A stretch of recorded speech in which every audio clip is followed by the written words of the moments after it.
So we were called to this position on like middle of July of last year. So by the time we have the parade, we will have been preparing, planning, building this float for a year. Well, it was overwhelming in the beginning, but once we got into it and realized the creative aspect of it and our ability to lead this project, it's become fun, rewarding, exciting. We've made great friends, and overall, we've enjoyed the experience. The biggest challenge is bringing everybody's ideas together and making them all work well together. Our theme is Generations Paved by Pioneers. We are not only utilizing the pioneers who originally settled Utah, but people with pioneering ideas that have inspired inventions that have affected generations.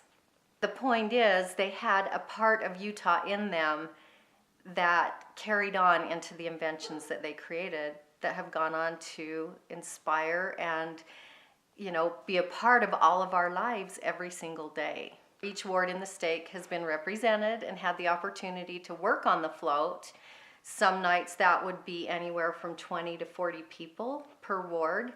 And then we have people who are helping us with video and pictures and,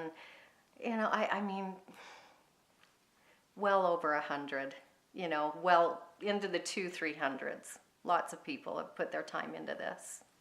So we decided to start the float with the pioneers coming across the plains, because that's where it all started for us. And so we picked William T. Clayton. He invented the rodometer at the time. He attached to the side of the wagon, and it was for every revolution on the wheel.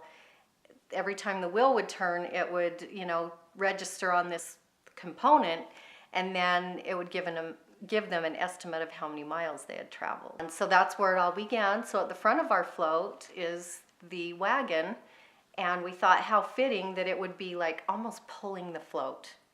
It's kind of like this is where it started, and it's pulling everything else along. It's the beginning, and then everything gradually progresses from there. So the next thing was the traffic light, and that was invented by Lester Wire. A lot of people in the community just thought it was like the worst idea ever, and a lot of them told him it was no better than a birdhouse. Yet there's nowhere in this world now that you could travel that the traffic light isn't present. The next one would be the ZCMI Center. And the ZCMI Center actually was the first department store in the United States. I was kind of surprised at the fact that we even had a department store before New York City.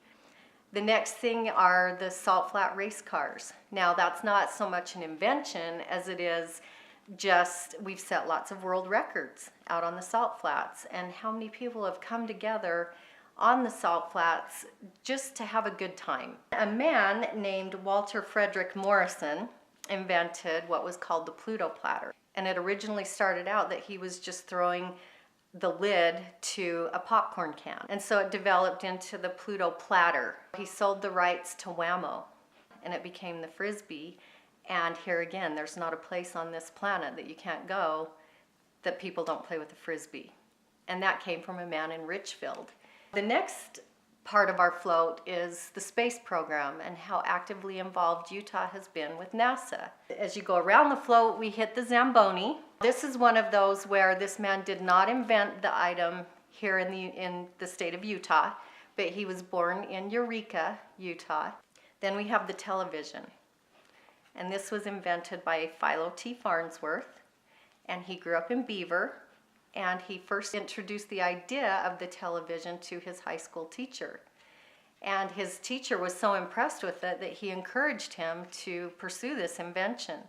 And he went on to invent the television as we know it today. And then we are doing pennies by the inch. Utah has been known to continually be the leaders in service hours and money raised for pennies by the inch. We had all of our primary children sign a penny, so each one of them are represented on the float. So we're really excited to feature that. Another item that we're featuring is the heart bypass machine. We were the first to have the artificial heart put into a human being. And so we wanted to make sure that not only are we featuring the heart bypass, but just all of the people who have put so much into researching the heart and to helping us have things that can help all of our lives to continue on. And then last but not least, we have fry sauce. We all love fry sauce, right? So we didn't want to let this float go without, featuring fry sauce, because Utah loves their fry sauce. We decided that the character of the bee standing next to each invention and representing a likeness of a human being would be appropriate on our float to represent Utah. We've gone through about 6 gallons of glue, and we've gone through about $500 worth of glitter, lots and lots of glitter.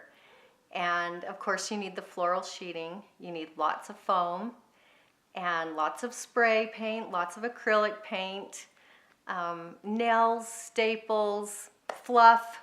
There's all kinds of stuff that go into building these floats. And it's the tools and the craftsmanship and the talent that people have to offer. I've been amazed.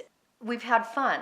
It's been exciting to see the youth of the state come together and contribute in working on this. I feel like my own family and my husband and I have come together in this process and worked together as a family and done this great thing together. Each and every ward that has done their part, their bee and their pieces reflect their personalities. And that's the beauty of it, because now it's not Ellen's idea, it's our idea. We're hopeful that this float represents all of Utah.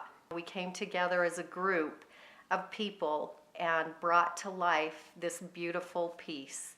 And whether it wins awards or not, what we've gained from it is the reward. We've gained friendships, we've had fun, we've laughed, we've worried, we've started over, we've scrapped things, we've wasted things, not on purpose. But it's been a growing experience. Glad I can say I've done it.